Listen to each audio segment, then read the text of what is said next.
Shalom anak-anak, kembali lagi kita pembelajaran jarak jauh, di mana hari ini adalah mata pelajaran IPA. Untuk kelas 7, kita belajar materinya bab yang pertama adalah mengenai objek IPA dan pengamatannya. Nah, di sini kita belajar bagaimana menjadi seorang peneliti.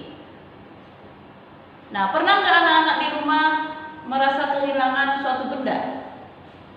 Pasti semua kita tentu mengalami pernah kehilangan benda. Nah, kalau kita minta tolong sama temannya untuk mencarikan, tentu teman kita bertanya, apa ciri-cirinya, bagaimana bentuknya, apa warnanya, pasti itu yang kita lakukan. Nah, salah satu kita bertanya apa ciri-cirinya, bagaimana bentuknya, itu adalah termasuk penyelidikan atau penelitian. Nah, di dalam belajar ini, penyelidikan itu tentu kita mengamati.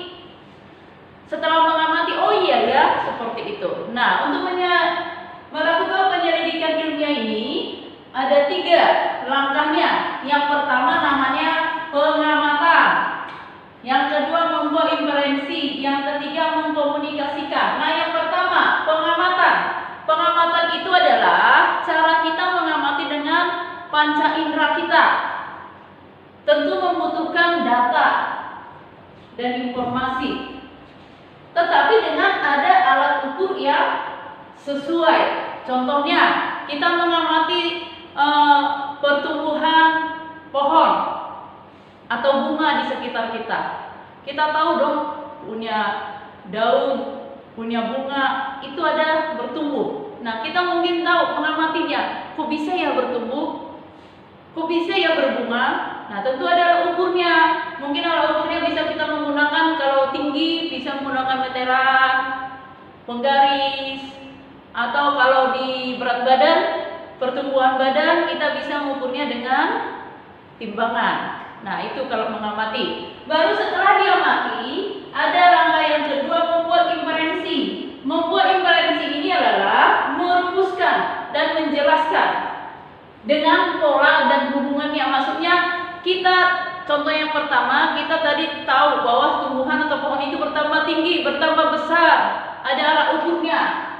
Kalau inferensi ini kita jelaskan, oh ya, kenapa dia bertambah tinggi ya, kenapa dia cocok ya di daerah ini, kenapa ya, itu perlu ada kita ketahui hubungannya. Oh ya, yang mungkin dia bertambah tinggi cocok musimnya dengan daerah kita, atau curah hujan cukup, atau tidak ada terjadi musim kemarau gitu ya.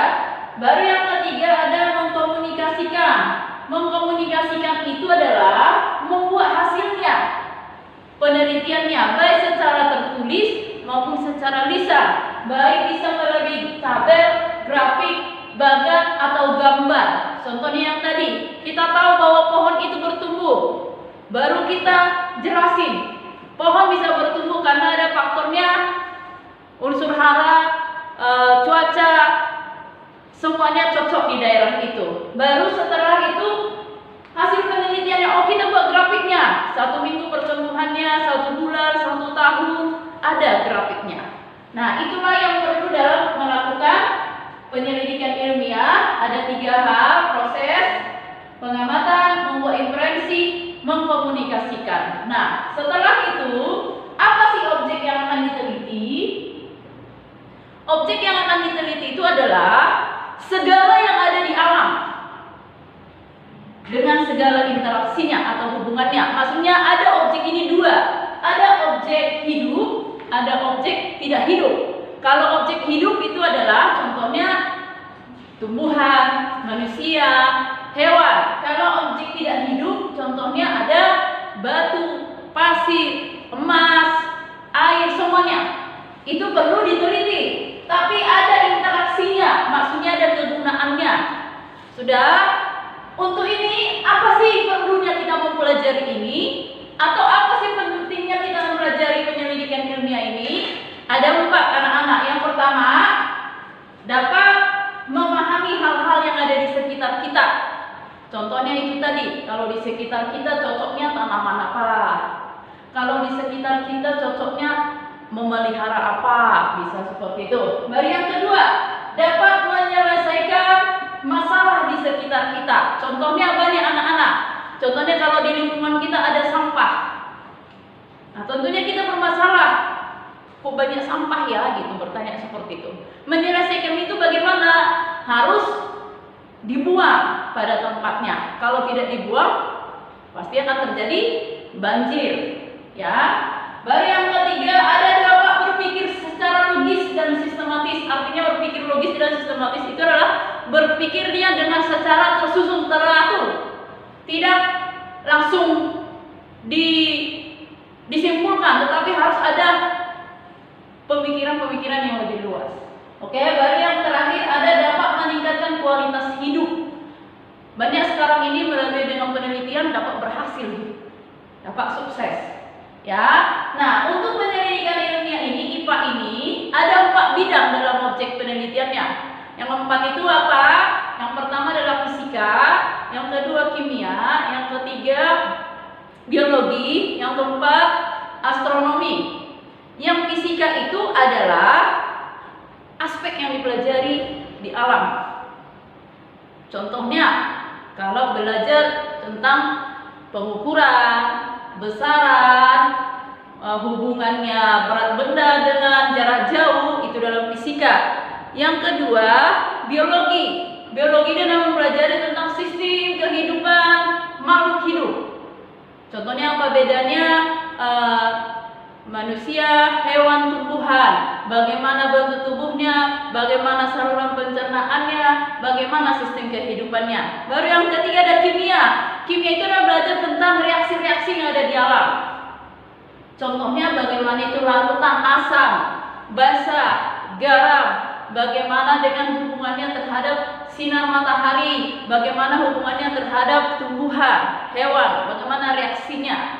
Baru ada astronomi. Astronomi itu adalah ilmu yang mempelajari tentang hal-hal yang ada di angkasa. Contohnya itu adalah bumi dan antariksa, itu galaksi, ya, meteor. Nah, itu yang perlu kita pelajari di bagian objek IPA dan pengamatannya. Dan terakhir, ini kita teliti melakukan penelitian ini dengan mulai dari objek yang terkecil sampai yang terbesar. Contohnya ukuran yang paling kecil itu adalah virus, bakteri. Sampai yang terbesar, ukuran yang terbesar adalah contohnya apa? Galaksi. Ya, itu pelajaran hari ini untuk materi IPA kelas 7, yaitu objek IPA dan pengamatannya. Nah, untuk pertemuan kita berikutnya, kita akan belajar tentang objek IPA.